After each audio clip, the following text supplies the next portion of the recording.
Au nom du Père, du Fils et du Saint-Esprit. Le Christ est ressuscité. En vérité, il est ressuscité. Nous voilà aujourd'hui devant une guérison, la guérison d'un paralytique, qui est un thème qui est vraiment, nous est bien connu, et qui est, comme celui de la lèpre, vraiment emblématique de la situation de chacun d'entre nous, mais surtout du genre humain, c'est-à-dire bien qui ne peut rien faire, qui ne peut pas bouger, qui ne peut pas marcher, qui ne peut pas se tenir devant Dieu, qui est privé tellement de la communion avec Dieu, qui est tellement hors de la présence divine, qu'il est dépendant, abandonné seul, allongé par terre, et dépendant du bon vouloir des uns ou des autres pour le tremper dans la piscine, le mettre sur un grabat, n'importe. C'est vraiment la situation effroyable, épouvantable qui est celle de l'humanité. Et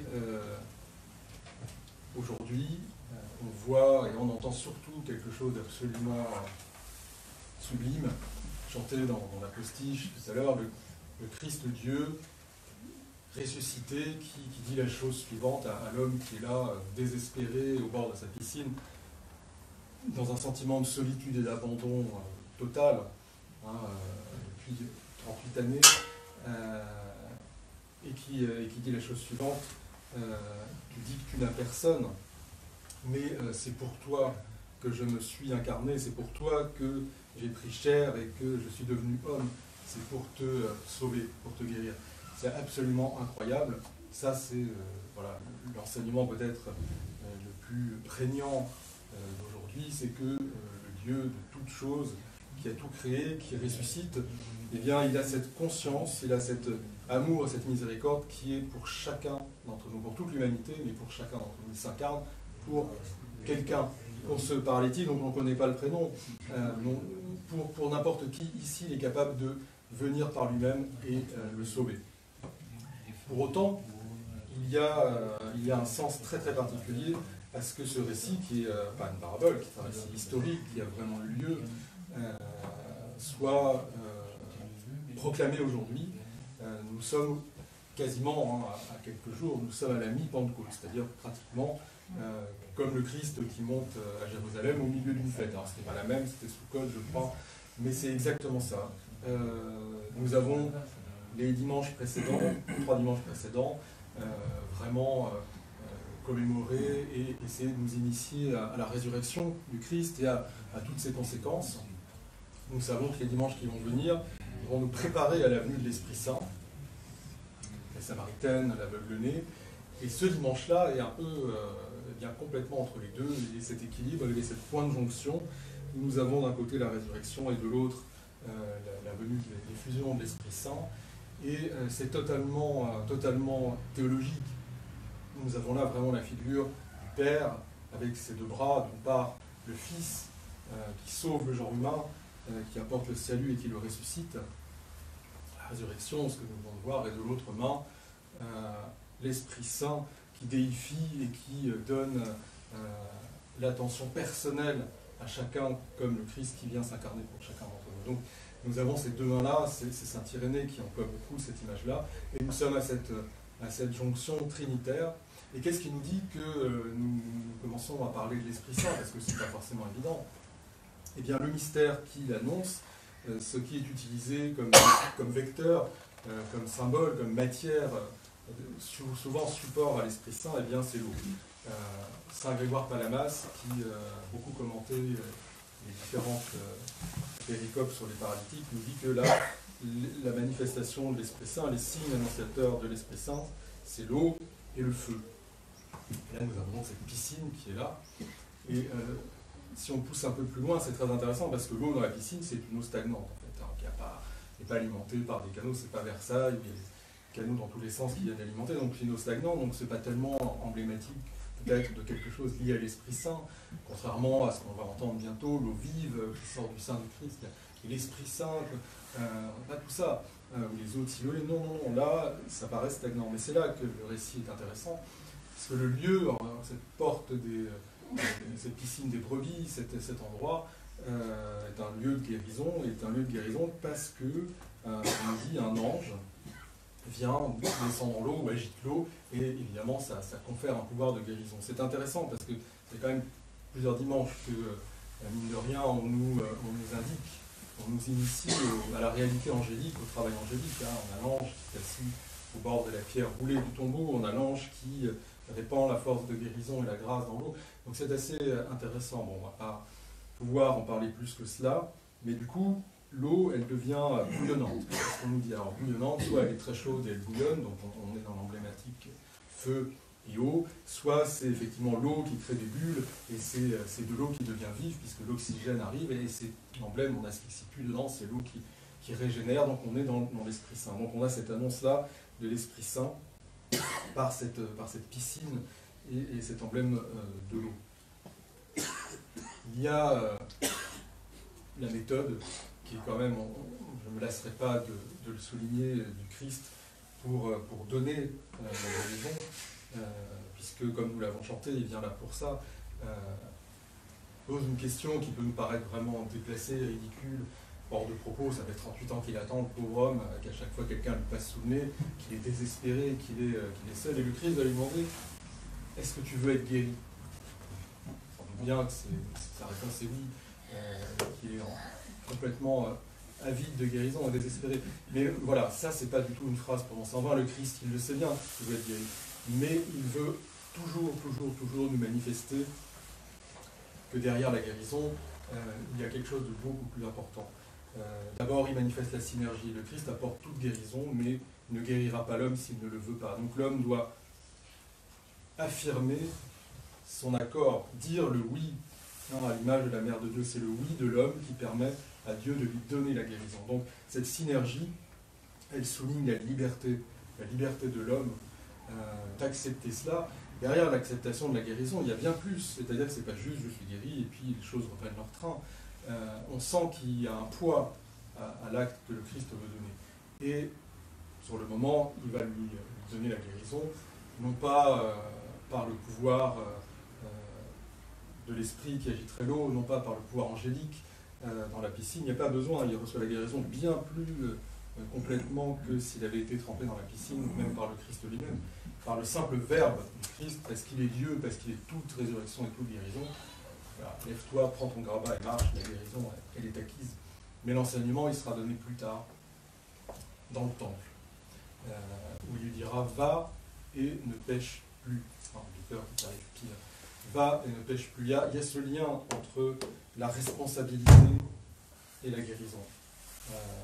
Tu dis, je veux être guéri, alors tu endosses la responsabilité de dire, je vais changer de vie, je vais me tenir à l'écart du péché, et en même temps le Christ te libère de ça, puisque le péché est plus quelque chose d'automatique, de fatal, sur lequel on tomberait nécessairement. Non, le Christ souligne le pouvoir, la liberté absolue de l'homme de se tenir à l'écart du péché pour mériter cette guérison. Donc ça, c'est particulièrement intéressant. Et là encore, ça va donner quand même de quoi méditer sur des choses qui peuvent peut-être nous paraître évidentes. En fait, non. Le Christ attend beaucoup plus de nous. Et le Christ lui-même, il démontre cette liberté dans la manière où les choses se passent, puisque nous savons c'est le jour de sabbat, et la loi divine dit que effectivement c'est le jour du repos de Dieu, donc on ne fait rien, on doit imiter Dieu par vénération, par amour, et peut-être porter un grabat par exemple. C'est un travail, c'est un acte, donc on ne doit pas le faire selon la loi et selon peut-être l'interprétation qu'en font les hommes. Et donc évidemment, ceux qui sont présents sont scandalisés parce qu'ils voient quelqu'un porter le grabat. On peut dire ce qu'on veut là-dessus, c'est intéressant ou pas, dire c'est de la mauvaise foi, de la compréhension tout bon. Moi, c'est pas tellement ça qui m'a marqué. Moi, ce qui me marque, c'est surtout que peut-être ce qui les scandalise sans savoir vraiment pour quelle raison, c'est cette manière dont le Christ agit et donc déclare qui il est. Il est souverainement libre, lui aussi qui vient d'inviter cet homme pour la guérison à la liberté. Il est souverainement libre. Il a posé la loi du repos le 7e jour, mais il est la loi, il est au-dessus de la loi. Il n'a pas à respecter cela. S'il veut agir, il continue d'agir. Il n'a pas, voilà, il dit, mon Père continue toujours d'agir. Il ne parle jamais de lui en tant que tel. Dieu ne cesse pas d'agir, donc pourquoi fait-il de faire le bien de guérir, de sauver et d'agir. Il continue d'agir parce qu'il est souverainement libre. Il n'est pas lié par ces prescriptions-là. Il n'est pas juste homme. Il est pleinement le Christ ressuscité et donc il déclare de manière certainement choquante à ce moment où il agit qu'il est celui-là. Et il est au-delà. Et en créant un au-delà, c'est ce que nous vivons aujourd'hui et de manière intemporelle tout le temps. C'est-à-dire qu'on n'est plus dans quelque chose qui serait une sorte de découpage de la semaine qui viendrait de la loi, un découpage de la semaine en fonction de commémoration. Et là, il y a le jour où on ne travaille plus. Non, nous sommes dans le 8e jour qui vient d'être créé, à ce moment-là, à la piscine de Bethesda, le Christ. Et au-delà, ce 8e jour, c'est celui de la résurrection, c'est celui du Christ qui agit tout le temps, en permanence, pour conférer la résurrection et annoncer l'effusion de l'Esprit Saint.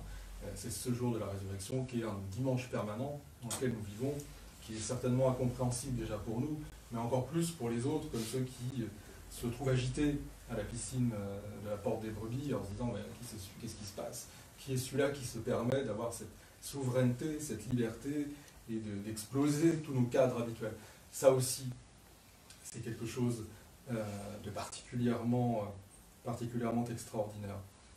Et on peut se dire quand même, bon, oui, le Christ est là, cet homme-là a croisé, le Christ est venu pour lui, et l'a rencontré, l'a guéri, comme dans beaucoup de guérisons. Parfois, les hommes vont au Christ aussi. On se souvient de ceux qui portaient le rabat, de d'autres paralytiques. Mais nous, on fait comment? Eh bien, c'est là que c'est intéressant, parce que rien n'est jamais fait au hasard, et les actes les plus réels, ceux qui pourraient paraître le plus fortuits, ne le sont pas, puisque la sagesse divine est présente absolument partout. L'endroit où on se trouve, aux portes du temple, porte le nom de Bethesda dans le récit. Et nous savons, avec la maison, précepte et la miséricorde, qu'on traduit ça par la maison, le lieu, la maison de la miséricorde. Ça, c'est quand même un peu un interpelle quelque part. Et les pères nous disent, ça fait voir Palamache, un peu obsédé par lui en ce moment, mais quand même il est très intéressant. Il dit voilà, l'Église est la maison de la miséricorde. Et cet acte que l'on voit, finalement, on peut l'interpréter comme ça. La maison de la miséricorde, c'est là où nous sommes dans l'Église, et dans l'Église, eh bien, c'est l'endroit qui est le temple. Le temple où le Christ délivre ses enseignements. La nuit de Pentecôte, c'est aussi là que ça se passe. Souvent, l'icône, c'est une icône du Christ enfant qui enseigne dans le temple. Donc, parce que le temple est ce lieu qui manifeste la présence, la sagesse de Dieu, le culte, et nous savons que ce lieu, eh bien, finalement, va être transcendé lui aussi. Ça va exploser, c'est comme le 7e jour. Le lieu, le temple, c'est le Christ lui-même, le Christ ressuscité lui-même. Et ce temple, nous habitons dedans puisque nous sommes ses membres. Et le Christ n'en est pas seulement la tête ou quelque chose comme ça, l'intelligence directrice, il est absolument présent partout dans ses membres et il est là, il se promène dans cette demeure de la miséricorde qu'est l'Église et il a la faculté d'y rencontrer chaque membre qui le souhaite, qui ouvre son cœur par ce oui. Et comment il agit? Il agit à travers les sacrements, à travers les mystères. Et c'est là que l'énergie de l'Esprit Saint manifeste la présence définitive, permanente du Christ dans son corps, dans son temple, dans son monde, et sa faculté de venir nous apporter sans arrêt la guérison, sa présence, etc. Voilà l'immensité quand même de cet événement, cette guérison, nous indique qu'il y aurait beaucoup à dire encore, mais voilà déjà, je pense, vraiment une indication, et la volonté d'attendre et de comprendre aussi, quand même, à comprendre, ce serait un petit peu périlleux de dire la chose comme ça, mais disons, voilà, de commencer à deviner, à être sensible à la réalité qui est la nôtre maintenant depuis le baptême, depuis la résurrection. C'est aussi lié au baptême.